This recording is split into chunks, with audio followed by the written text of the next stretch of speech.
گدا کو بادشاہ یا بادشاہوں کو گدا کر دے، میرا مالک تو جب چاہے کسی کو کیا سے کیا کر دے۔ تو جتنی کھانی ہے وہ پوری آپ کے اندر جائے گی، اور موت بھی اسی طرح ہی تلاش کرتی ہے۔ تو رزق کے بارے میں ایک لوکیشن ہے، اللہ تعالیٰ نے لوکیشن پن کی ہوئی ہے آپ کے بارے میں کہ بھئی آپ اس لوکیشن پر پہنچیں گے۔ آپ کا اگر کھانا ملتان میں لکھا ہوا ہے، کراچی میں لکھا ہوا ہے، لاہور میں لکھا ہوا ہے، سعودی عرب میں لکھا ہوا ہے، کسی بھی ملک میں، لندن میں لکھا ہوا ہے، یورپ میں لکھا ہوا ہے، دبئی میں لکھا ہوا ہے، آپ آذربائیجان میں لکھا ہوا ہے، جہاں بھی باکو میں لکھا ہوا ہے، آپ کا رزق ہے نا وہ آپ کو ملے گا۔ اللہ تعالیٰ السلام علیکم ورحمۃ اللہ وبرکاتہ۔ بسم اللہ الرحمن الرحیم۔ آج کی حدیث ہے، قال النبی صلی اللہ علیہ وسلم ان الرزق لا يطلب العبد كما يطلبه اجله۔ مشکات شریف کے صفحہ نمبر 454 70 نمبر 7 میں حضرت ابی درداء رضی اللہ عنہ سے مرفوع ہے کہ حضور اکرم صلی اللہ علیہ وسلم نے فرمایا کہ بے شک رزق بندے کو اس طرح تلاش کرتا ہے جس طرح بندے کو موت تلاش کرتی ہے۔ یعنی رزق جس جگہ ملنا ہوتا ہے، جتنا ملنا ہوتا ہے وہ مل کے رہتا ہے کہ بھئی آپ نے جو روٹی کھانی ہے، جتنی کھانی ہے وہ پوری آپ کے اندر جائے گی، اور موت بھی اسی طرح ہی تلاش کرتی ہے۔ تو رزق کے بارے میں ایک لوکیشن ہے، اللہ تعالیٰ نے لوکیشن پن کی ہوئی ہے آپ کے بارے میں کہ بھئی آپ اس لوکیشن پر پہنچیں گے۔ آپ کا اگر کھانا ملتان میں لکھا ہوا ہے، کراچی میں لکھا ہوا ہے، لاہور میں لکھا ہوا ہے، سعودی عرب میں لکھا ہوا ہے، کسی بھی ملک میں، لندن میں لکھا ہوا ہے، یورپ میں لکھا ہوا ہے، دبئی میں لکھا ہوا ہے، آپ آذربائیجان میں لکھا ہوا ہے، جہاں بھی باکو میں لکھا ہوا ہے، آپ کا رزق ہے نا وہ آپ کو ملے گا۔ اللہ تعالیٰ نے اس کا وعدہ لیا ہے کہ وہ رزق دینے والی ذات ہے، وہ دے گی، لیکن آپ محنت کریں، محنت آپ پر فرض ہے، آپ اللہ تعالیٰ پر توکل کریں۔ دیکھیں پھر کس طرح رزق آتا ہے، اللہ تعالیٰ کی مرضی ہے، وہ جب چھین لے، جب لے لے، جب دے دے، اس کی مرضی ہے۔ تو ایک مجھے شعر یاد آیا ہے، گدا کو بادشاہ یا بادشاہوں کو گدا کر دے، میرا مالک تو جب چاہے کسی کو کیا سے کیا کر دے۔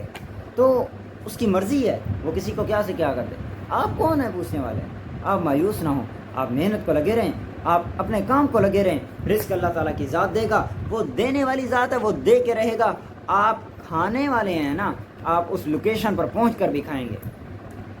ایک واقعہ مجھے یاد آیا کہ ایک بار ایسا ہوا ہے کہ ہم لوگ ایئرپورٹ کی طرف گئے، ڈیرہ غازی خان کے ایئرپورٹ کی طرف۔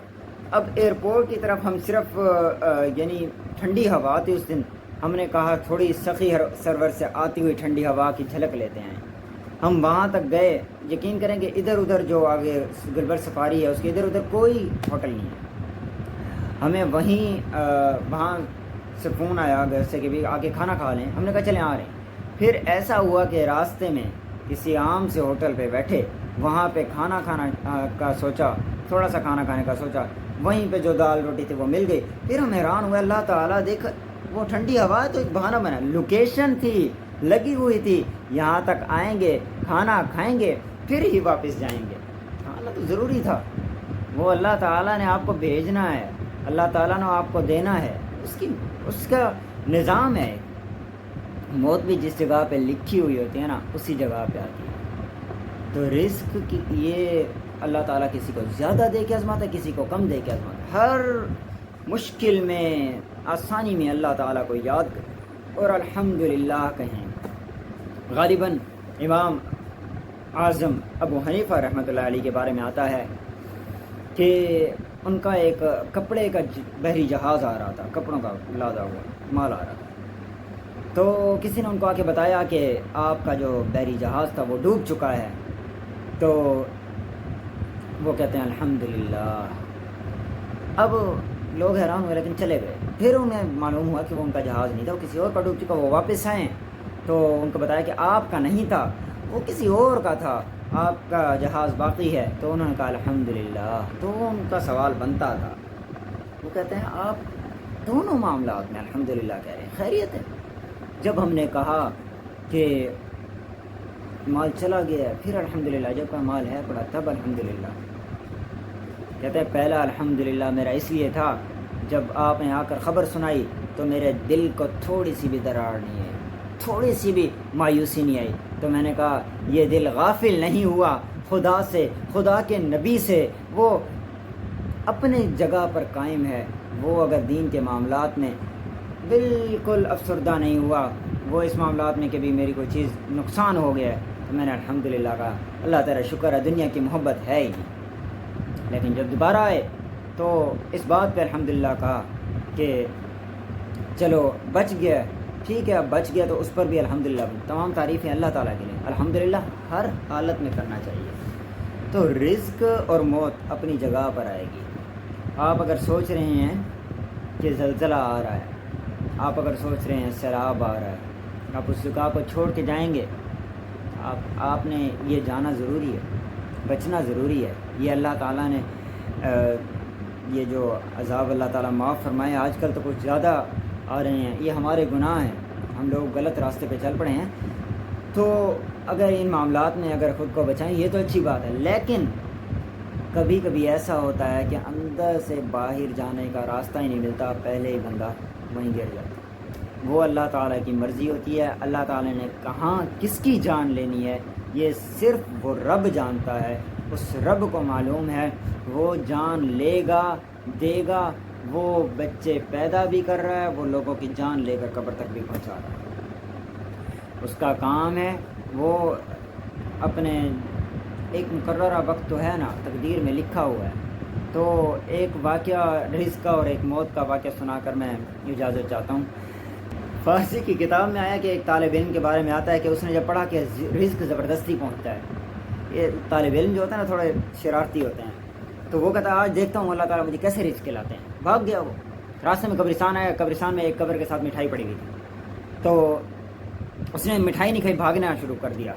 تو وہاں چند آدمی تھے جو اس کے پیچھے بھاگے، اس کو پکڑ کر کہتے ہیں تو نے اس میں زہر ملایا نا، اس لیے بھاگ رہا ہے تاکہ ہم کھائیں اور مر جائیں۔ تو اس کو مارا بھی اور ساتھ کھلایا بھی، صحیح اس کو کھلایا، کھا کے دکھا اگر تو نے زہر نہیں ملے۔ اس نے کھایا تو پھر کہتا ہے واقعی اللہ تعالیٰ زبردستی رزق پہنچاتے، تو اس کا رزق لکھا ہوا تھا، اس نے کھانا تھا، وہ مار پیٹ ظاہر ہے اس نے اللہ تعالیٰ زبردستی کیسے رزق پہنچتا، وہ تو ایسے بھی پہنچتا ہے، ڈاکو مار پیٹ کے بھی کھلا دیتے ہیں۔ تو اب ایک موت کا واقعہ ہے۔ ایک بار حضرت سلیمان علیہ السلام، حضرت اسرائیل علیہ السلام، حضرت سلمان فارسی یعنی نبی علیہ السلام کے پاس تشریف لے آئے، تو کہتے ہیں کہ نا حضرت سلمان نے ان سے سوال کیا کہ آپ ایک منٹ میں وہاں اور دوسرے منٹ میں وہاں کیسے جا کر جان نکال لیتے ہیں۔ خیر ان کے پاس یہ واقعہ لمبا ہو جاتا، خیر ان کے پاس ایک آدمی بیٹھا ان کو جن کو حضرت اسرائیل علیہ السلام بار بار دیکھ رہے تھے، جو حضرت سلمان کے پاس بیٹھا تھا۔ تو جب وہ چلے گئے تو حضرت سلمان سے وہ سوال کرتے ہیں یہ کون تھے جو مجھے بار بار دیکھی جا رہے تھے؟ انہوں نے کہا یہ حضرت اسرائیل علیہ السلام۔ کہتے ہیں خیر تو ہے، یہ مجھے بار بار دیکھ رہے تھے۔ وہ ڈر گیا تو اس نے کہا مجھے ہندوستان پہنچائیں آپ ہوا کے ذریعے، تو ان کو ہندوستان پہنچا دیا گیا۔ دوسرے دن خبر ملی کہ وہ بندہ فوت ہو گیا، تو حضرت اسرائیل علیہ السلام سے سوال کیا کہ آپ یہ اسی طرح کا معاملہ ہوا؟ تو انہوں نے کہا میں آ کے بار بار دیکھ رہا تھا، اس بندے کی جان میں نے ہندوستان میں نکالنی ہے، وہاں کی لوکیشن لگی ہوئی ہے، میں نے اس کی موت وہاں قائم کرنی ہے، تو یہ یہاں کیا کر رہا ہے؟ تو آپ نے اس کو ہوا کے ذریعے وہاں پہنچایا۔ جب میں وہاں گیا تو یہ وہیں تھا، میں نے اس کی جان نکالی اور اللہ تعالیٰ کی طرف سے دی ہوئی ڈیوٹی پوری کی۔ یقین کریں یہ لوکیشن لگی ہوئی ہے، رزق جس جگہ پہ ملنا ہوگا وہ مل کے رہے گا، آپ الٹے سیدھے جتنا ہو جائیں۔ اللہ تعالیٰ ہم سب کے رزق میں برکت عطا کرے، اللہ تعالیٰ ہمیں عمل کی توفیق عطا کرے۔ وآخر دعواہم الحمدللہ رب العالمین۔ السلام علیکم ورحمۃ اللہ وبرکاتہ۔